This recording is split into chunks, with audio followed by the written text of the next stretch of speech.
முன்னவனே முன்னிற்க முடியாததொன்றுளதோ அஞ்சிலே ஒன்று பெற்றான் அஞ்சிலே ஒன்றைத் தாவி அஞ்சிலே ஒன்று ஆரியர்க்காக ஏகி அஞ்சிலே ஒன்றை பெற்ற அணங்கை கண்டு அயலார் ஊரில் அஞ்சிலே ஒன்றை வைத்தான் அவன் நம்மை அழித்து காப்பான் அப்படிங்கிற வாக்குக்கிணங்க இன்றைக்கு அனும ஜெயந்தி, ஆஞ்சநேயருக்கு பிறந்த நாள். அந்த அனுமான் அப்படிங்கிறவர் மிகவும் பலசாலியான ஒருத்தர். அதுலேயும் ஆஞ்சநேயருக்கு இன்னொரு ஸ்லோகம் இருக்குது.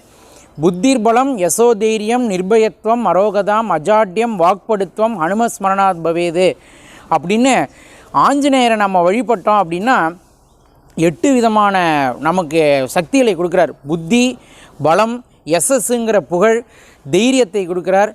யசோதைரியம், அரோகதாம் ஆரோக்கியத்தை கொடுக்குறார்.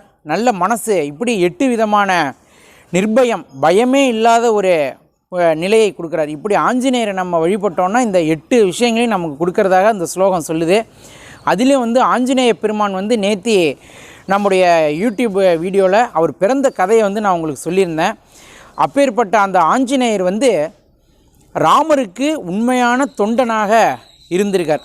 அதாவது இன்றைக்கி நான் இதில் ஆஞ்சநேயரை பற்றி சொல்லும் பொழுது ஒரு முக்கியமான விஷயம் நம்ம என்ன கவனிக்கணும் அப்படின்னா, ஆஞ்சநேயர் உண்மையான தொண்டன்.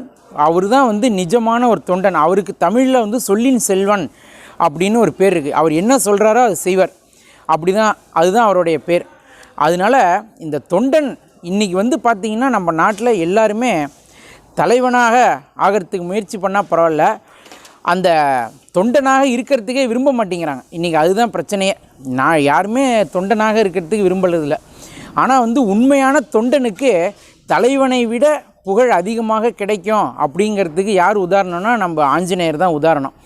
அதாவது நீங்கள் நல்லா யோசித்து பார்த்தீங்கன்னா, ராமருக்கு இருக்கக்கூடிய ஆலயங்களை விட ஆஞ்சநேயருக்கு தான் கோவில்கள் அதிகம்.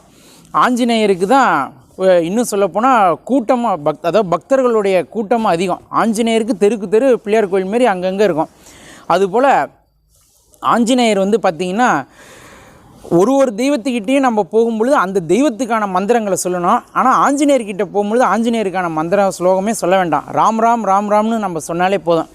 எதுக்காகனா உண்மையான ஒரு தொண்டன் அவர் தான். பாருங்கள், அவருடைய தலைவன் பேரை சொன்னாலே அவருக்கு போதும் அப்படின்னு எந்த தொண்டனாவது இன்றைக்கி நம்ம எல்லாரும் நினைக்கிறது சிரமமான ஒரு விஷயம். அதனால் ஆஞ்சநேயரை போல நாம் ஒரு உண்மையான தொண்டனாக இருக்க வேண்டும் அப்படிங்கிறதே நம்ம இன்றைக்கி வேண்டுதலாக வைப்போம். நல்லதே நினைப்போம், நல்லதையே செய்வோம், நல்லதே நடக்கும். எல்லாம் நன்மைக்கே.